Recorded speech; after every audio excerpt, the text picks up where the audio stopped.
Sir, अगर legal guardian तय करना है, वो कैसे तय किया जा सकता है? क्यों ये ज़रूरी है लीगल गार्जियन तय करना? और मान लीजिए अगर किसी फैमिली में कोई गार्जियन है ही नहीं, तब क्या ऑप्शंस हो सकते हैं फैमिली के पास? तो पहली बात आप मानिए कि Indian guardianship and maintenance act में एक माइनर बच्चे के लिए 3 टाइप के गार्डियंस अलाउड है माइनर बच्चे के लिए।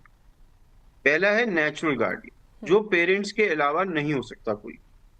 अगर पेरेंट्स नहीं रहते तो समाज गार्डियन बन जाता है बच्चे का, और समाज को रिप्रेजेंट करता है डिस्ट्रिक्ट जज। अब ये डिस्ट्रिक्ट जज के हाथ में पावर आ जाती है कि बच्चे की कस्टडी किसको दे। बिल्कुल। राइट, इसी इसी कारण लॉ में प्रोविजन है एक थर्ड टाइप ऑफ गार्डियन का, जिसको कहते हैं टेस्टामेंट्री गार्डियन। तो हर एक पेरेंट पे ये पावर दी है लॉ ने कि वो अपने बच्चे का गार्डियन अपने जीते जी अपॉइंट कर दे। पर मेरी प्रॉब्लम एक स्पेशल चाइल्ड में इससे बियॉन्ड है। प्रॉब्लम क्या है कि मेरा ये जो बच्चा है, स्पेशल चाइल्ड जो है, ये खाली माइनॉरिटी पे रिस्क में नहीं है, ये मेजॉरिटी के बाद भी रिस्क है। ये 18 साल के बाद भी सक्षम नहीं है अपने डिसीजन लेने का। इसमें कानूनी डिसीजन लेने की पावर क्षमता नहीं है, और फाइनेंशियल डिसीजन लेने की क्षमता नहीं है। तो इन बच्चों की जो ट्रस्ट गार्डियनशिप है, वो जब ये मेजर हो जाते हैं उसके बाद भी पेरेंट्स को भी लेनी पड़ेगी। अगर पेरेंट्स नहीं है तो किसी और को लेनी पड़ेगी। ये बात बिल्कुल अनोखी है स्पेशल चाइल्ड के लिए, कि जब वो बड़े हो जाएंगे, मेजर हो जाएंगे, 18 साल से ऊपर उनकी उम्र हो जाएगी, तब भी उनकी गार्डियनशिप अप्लाई करनी पड़ेगी। और इसके लिए नेशनल ट्रस्ट एक्ट एक है, उसमें आप गार्डियनशिप अप्लाई कर सकते हैं। और मैं हमेशा पेरेंट्स को कहता हूं कि आप जॉइंट गार्डियनशिप लें। अब आपने मुझसे पूछा गार्डियनशिप लेना जरूरी क्यों है। आपको गार्डियनशिप लेना इसलिए जरूरी है क्योंकि मेडिकल कंसेंट कौन देगा कल को प्रॉब्लम हो गई, बच्चों के बैंक अकाउंट कौन ऑपरेट करेगा, उनके स्कूल के एडमिशन्स में कौन हेल्प करेगा, या उसको किसी संस्था में अगर आपको रखना है बच्चे को कि परिवार ध्यान नहीं दे पा रहा या उसके लिए अच्छा है, तो वो डिसीजन कौन लेगा, किसको लीगली अधिकार है डिसीजन लेने के लिए। राइट, तो इन सब रीजंस की वजह से गार्डियनशिप बहुत इंपॉर्टेंट है। और मैंने देखा है कि बहुत सारे पेरेंट्स स्पेशल चाइल्ड की गार्डियनशिप नहीं लेते कानूनी रूप से after the child becomes major, और ये बहुत बड़ी प्रॉब्लम है। बिल्कुल। सर, आपने अभी बताया नेशनल ट्रस्ट, वहाँ पर भी आप इसके लिए जो है अप्लाई कर सकते हैं। सर, मैं चाहूँगी कि आप इसको लेकर थोड़ा सा आप इलेबोरेट करके बताइए, कैसे इसके लिए अप्लाई कर सकते हैं, और कैसे किसी पर्सन पर इस ट्रस्ट में से उस पर ट्रस्ट किया जाए, कैसे विश्वास किया जाए कि वो हमारे बच्चे के लिए सर सही रहेगा? नहीं, हम गलत समझ रहे हैं। ये कोई ट्रस्ट नहीं है, ये खाली एक एक्ट है।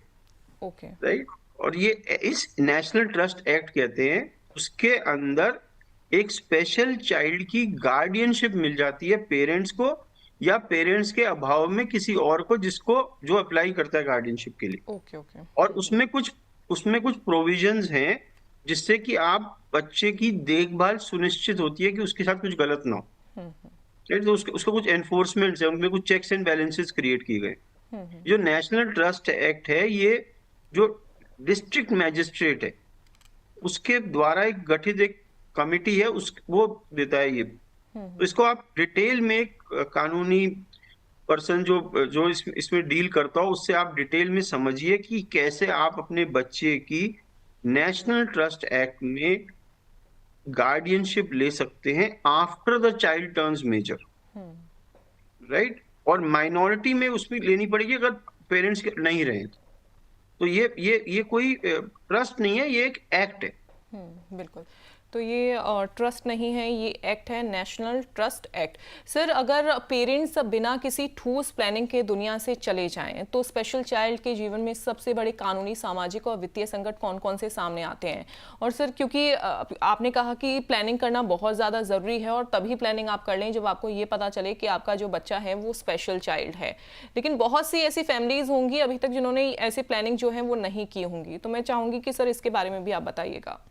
तो सबसे पहले मैं कानूनी संकट जिसमें बच्चे आ सकते हैं अगर आपने प्लानिंग नहीं करी, आप दोनों के जाने के बाद बच्चे की संपत्ति फ्रीज हो सकती है, क्योंकि ऑपरेटर आपने तय ही नहीं किया, कोई वैध प्रतिनिधि नहीं है बच्चे के लिए, और कोर्ट प्रक्रिया में सालों लगते हैं। दूसरा, आपने उसका गार्डियन अपॉइंट नहीं करा, राइट। तो अगर बच्चा माइनर है तो आप टेस्टामेंट्री गार्डियन अपॉइंट कर सकते हो through a letter of guardianship, या नेशनल ट्रस्ट एक्ट में आप जॉइंट गार्डियनशिप ले सकते थे, जो आपने नहीं करा। सामाजिक प्रॉब्लम क्या है, रिश्तेदारों में विवाद शुरू हो जाता है, देखभाल की जिम्मेदारी लोग टालने लगते हैं, बिल्कुल। और इससे बच्चे की डिग्निटी पे असर पड़ता है।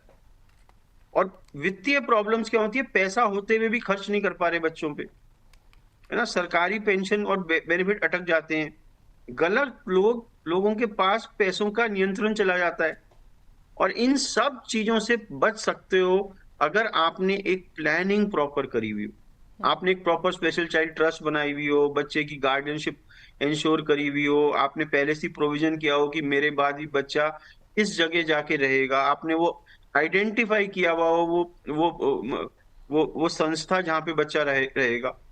तो ये बहुत जरूरी है कि ये प्लानिंग टाइम से पेरेंट्स कर लें और इसको चांस पे ना छोड़ें, क्योंकि ये बच्चा अपना ध्यान नहीं रख सकता, बिल्कुल। ये अपना दर्द भी नहीं बता सकता। तो ऐसे बच्चे को आपका सपोर्ट चाहिए, जब आप अलाइव हो तब भी, और जब आप अलाइव ना हो तब भी। बिल्कुल।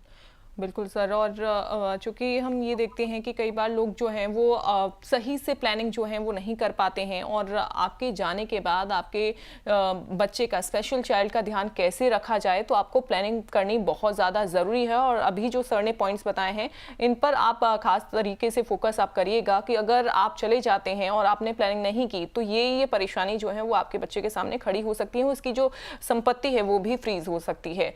अमर उजाला द बोनस के अलग अलग प्लेटफॉर्म्स पर बड़ी संख्या में दर्शकों के सर सवाल भी आ गए हैं। अब उनमें से कुछ सवालों को हम शामिल करते हैं और उसके बाद फिर हम जानेंगे कि आप अपने सवाल देखिए कैसे पूछ सकते हैं। सबसे पहले सवाल हम शामिल कर लेते हैं। अलीगढ़ से सवाल आया है सुनीता सिंह का। सुनीता सिंह है, पूछ रही हैं कि स्पेशल चाइल्ड के लिए कितनी रकम सुरक्षित रखनी चाहिए। सर, कोई नंबर तो फिक्स नहीं है, पर एक सिस्टम हो सकता है टू कैलकुलेट, है ना, गणना कैसे करनी है आप। तो उसकी मंथली इनकम जो रिक्वायरमेंट है या मंथली केयर कॉस्ट जो है, उसको आपकी आपको लगता है उसका लाइफ टाइम कितना होगा, उसे मल्टीप्लाई कर दो और उसमें मेडिकल एस्केलेशन कॉस्ट डाल दीजिए कि मेडिकल की वजह से एस्केलेशन होता है। अगर उसकी आपके बाद उसका लाइफस्टाइल कैसा होगा, उसमें कितनी एस्केलेशन होगी, किसी संस्था में रखना पड़ेगा तो उसकी फीस कितनी होगी, और एक इन्फ्लेशन का बफर ऐड कर दीजिए। तो एक अच्छा फाइनेंशियल प्लानर या स्पेशल चाइल्ड प्लानर आपको वो अमाउंट बता सकता है जो आपको कम से कम छोड़ के जाना पड़े।